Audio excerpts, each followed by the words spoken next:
All right, whiskey lovers, are you tired of hunting bourbon, the allocated stuff that rarely comes out? Well, we have some affordable alternatives for you today. If you're tired of searching for Blanton's and E.H. Taylor, we are here for you. So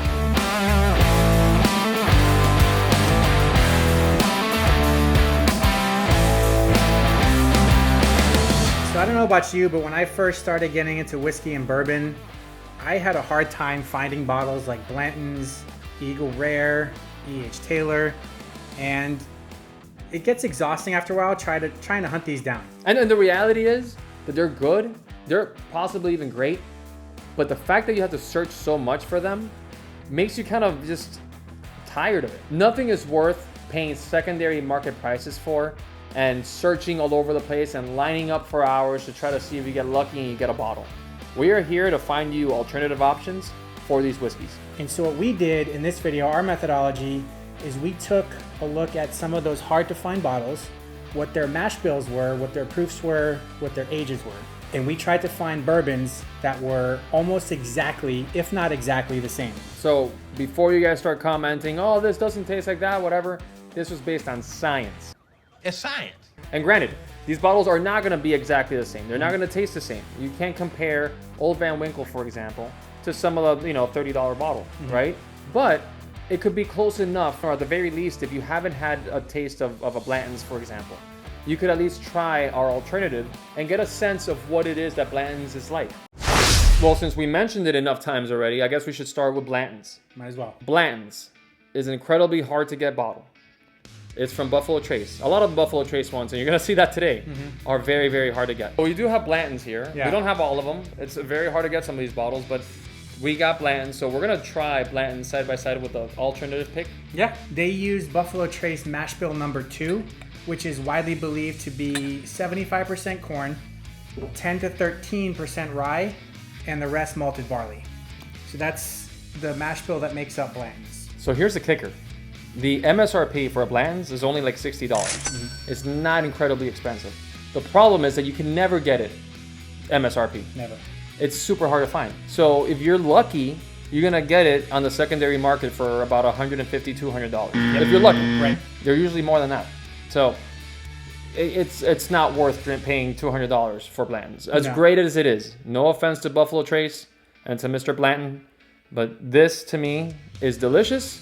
I wouldn't go searching the entire world for this thing and paying secondary prices for it. This is not a $200 bourbon. Now, if you want to do that, that's up to you, but I wouldn't recommend it. Yeah, that's why we have alternatives for you. But in the meantime, I am going to sip this one that I paid market price for. Yeah. This has a lot of that caramel and vanilla. Yeah. So the great thing about Blanton's is that to me, it's like a quintessential bourbon. It has a lot of the same bourbon notes that you're going to get. Oh, I do enjoy it. Yeah. There is a kick to there too, like a spicy kick to there. Yeah. That's a nice bourbon. Yeah, no, it's delicious. I love it. I love Blanton's. Yeah. And if you can find it at MSRP, absolutely buy it. Yeah. But since most people can't, we're going to provide you with an alternative that's affordable and has a very similar mash bill. And it's easy to find. Yes.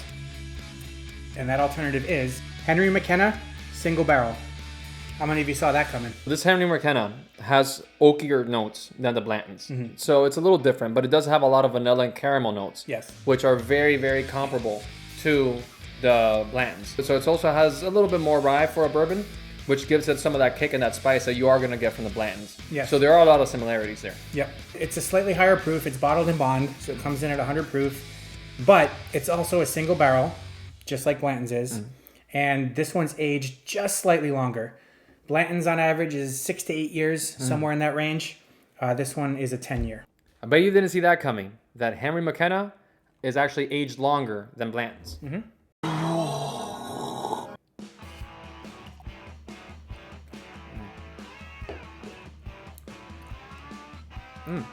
Yeah. So it has a tiny bit more bite, but the flavor profiles are very similar. Yep. It's not that drastically different. Yeah. The only thing I noticed slightly different, like you mentioned before, was the oakier taste to it. But even then, very similar profile. It's slightly more fruit forward than the Blanton's to me, but it is very similar. It's not that drastically different. And again, this is easier to find. At $55 to $60 MSRP for the Henry McKenna here, it's a much more affordable option than what you're going to be finding Blanton's at secondary prices. Absolutely. Our next premium bottle is Old Forester Birthday Bourbon. Do you know whose birthday? I do. Whose birthday? George Garvin Brown, Mr. Brown. the founder of Old Forester. Every year, this birthday bourbon is a little bit different. For example, last year, the proof on this one was in the 90s. This year, it's 107 proof. Right. They're said to be aged about 12 years, but they're a little bit different every year on the flavor profile. Yeah, so it was kind of hard for us to kind of just pinpoint exactly how we were going to do this one. We did it based off of last year's just because it seemed like the more accessible one, Right. if you will, because it's not even accessible. The only way you could get a bottle from Old Forester, of the Old Forester birthday, is to sign up for a sweepstakes. Yeah. If you're looking for a bottle, check local stores because all of the tickets to buy a bottle at the distillery are already gone. No surprise there. Only 1,000 people win. And so if you can't go to the distillery, you can't have somebody go in your place. They won't let you. Just the MSRP alone on this one is about $200 for this year, and the price has gone steadily up every year. Of course, what happens is because there's such a small amount of these bottles, a lot of people buy these bottles to then sell them on the secondary market. Right. When you sell them on the secondary market, especially these very, very limited edition bottles, they raise the price to about 1,000 or more. Yeah. Now the big question is, what the heck did we find as an affordable alternative to Old Forester's birthday bourbon? $1 million question. I'm here to tell you. Tell us, Ryan. Yes. Our alternative is Russell's Reserve 10. So for the Old Forester birthday bourbon, you're looking at a mash bill of about 72% corn, 18% rye, and 10% malted barley. Now the Russell's has a very similar mash bill, but it is slightly lower in the rye profile. It's 13% as opposed to Old Forester's 18%. So the proof is very similar on this one, and at $60 MSRP, it's a much more affordable option than what you're gonna find for the basically impossible to find Old Forester birthday bourbon at $200. Right. Then that's MSRP. Right. Because you're probably, unless you're lining up or joining the sweepstakes, there's absolutely no way you're gonna get it at $200. You're gonna get it at 1,000, 1,500 if you're lucky. And it's wild. It's just crazy to me that people are willing to pay that money for liquid. Yeah, where you can find an easily alternative option for a fraction of the price. Right. Our next premium bottle that we're discussing right now is E.H. Taylor single barrel. The Colonel. That Colonel, that's not really a Colonel. No, he's not. Yeah.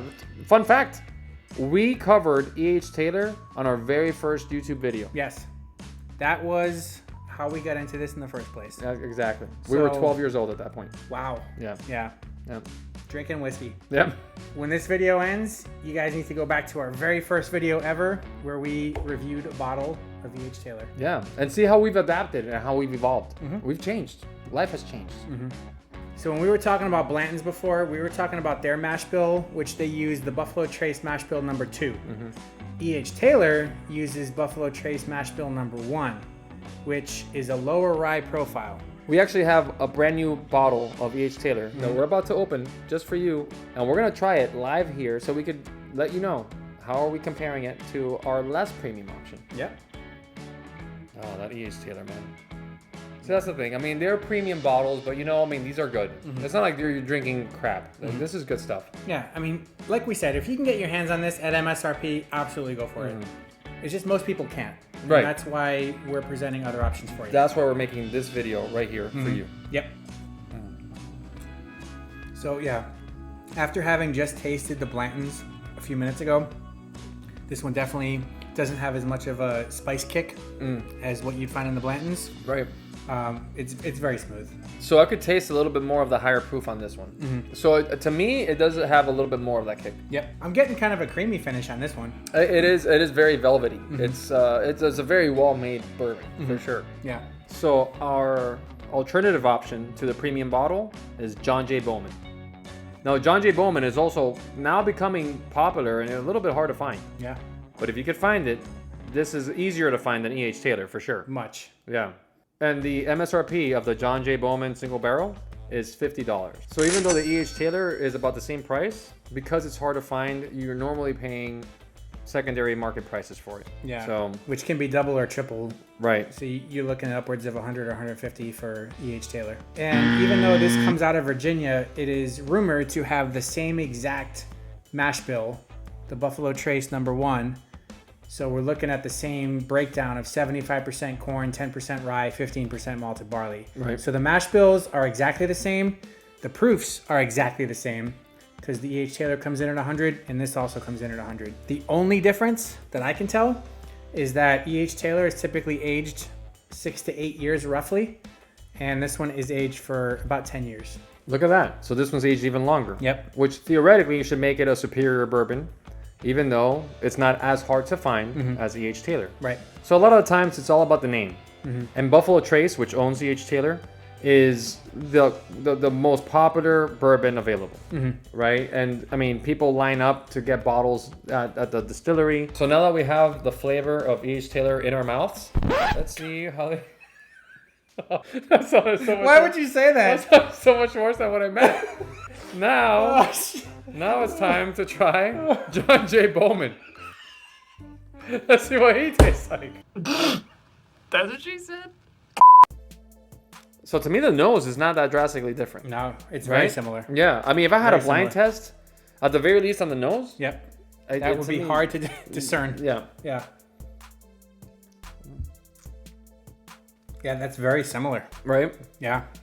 Dare I say, hot take here. I actually like the John J. Bowman a little bit more than E.H. Taylor.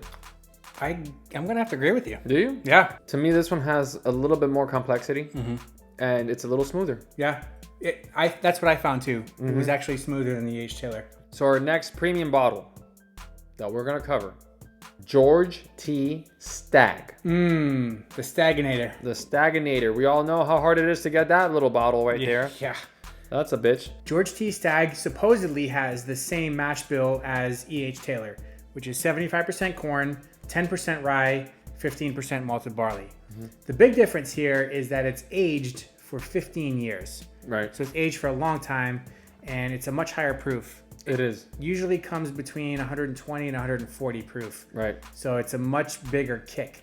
If you like high proof stuff, this is an amazing bottle, but again, it's incredibly hard to find. Right. So George T. Stagg has this nose of cherries and vanilla and tobacco and a lot of heat because of the higher proof. It Right. does have that spice. The flavor profile is also very strong. You're gonna get a lot of heat. You're gonna get some chocolate.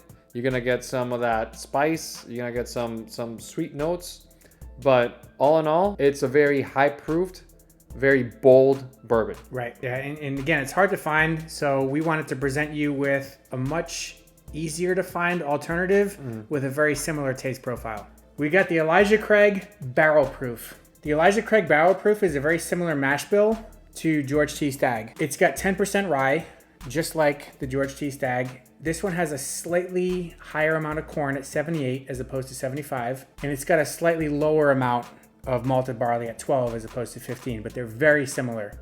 And the Elijah Craig Barrel Proof, which comes in different batches, also comes in at around 120 to 140 proof depending on the batch that you get. This to us is a much more affordable alternative. It comes in at $70 to $75 MSRP as opposed to the Stag, which is $125, and on secondary it's 4 or 5 times that. This is a much more affordable alternative with a very similar taste profile. So our next premium bottle that we're gonna discuss is Booker's. Oh! The interesting thing about Booker's is that they come out with a new batch every so often for a year, right? And because of that, they're very highly regarded and they're hard to find. Yeah.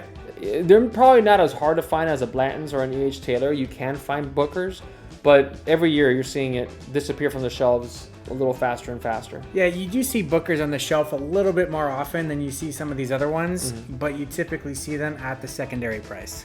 Yeah, and that is true. And the secondary price is pretty pricey. We're talking $120 to $160 usually, secondary market price. But the MSRP is right around $90. Right. So, and sometimes it's a little bit less. Yeah. Sometimes it's a little bit more. So Booker's is a Jim Beam product, and the mash bill for this one is 75% corn, 13% rye, 12% malted barley. And it comes in at a pretty high proof, typically between 120 and 140. It does, yeah. It is high proof. And you're gonna taste it. If you do get some Booker's, it is gonna be pretty high proof. Yeah, and it's aged a little bit over 7 years typically Right. for most of these batches. Yeah, I mean, it's definitely getting a kick in that one, and it's kind of oak forward too. You get a lot of oak. You get a lot of oak and vanilla. And I got a little bit of cinnamon as well. Yep, I did too. But it's definitely, you can tell that it packs a punch. Yeah. No, it does. It does. You ready? I'm ready. All right. It does. Yeah. It packs a punch. Yes, that brings the heat. Yes. The heat's still lingering. Yeah, but it is nice though. You get some of that oak finish on it, a little bit of like that tobacco leather type finish as well. Yeah. But it definitely packs a punch. You definitely, on the finish, you got a lot of chocolate too. Yeah. I'm getting some like bittersweet chocolate. It's not bad. This is a very tasty bourbon. But it does pack some heat. If you like high proof, again, like George T. Stagg, this is another good option. If you can find it. Yeah, But if you can't find it, we have another option for you. we sure do. Knob Creek 9 Single Barrel Reserve. Now, being a Jim Beam product, this actually has the same exact mash bill as Booker's, and it comes in at roughly the same proof, where Booker's can be 120 to 130, maybe even 140. This Knob Creek comes in at 120 proof, and it's actually aged a little bit longer than the Booker's. And it's only $55. So you're not talking about something that's incredibly expensive or super hard to get. You can find this at any liquor store. Because you have to try them side by side to make sure it's a legit choice. Yeah. You know we're not messing around here. All right, I just poured a little on my shorts. You did it again. I think you poured more think I did. on your shorts than you did on my cup. I'm never washing these shorts again. For 120 proof, it doesn't pack the same heat punch that I was getting from the Booker's. You're right. I feel like this has a little bit less of that kick than at least from the nose. Yeah. Than the Booker did. Yep. But I'm definitely getting the oak like I was from the Booker's though. Yeah.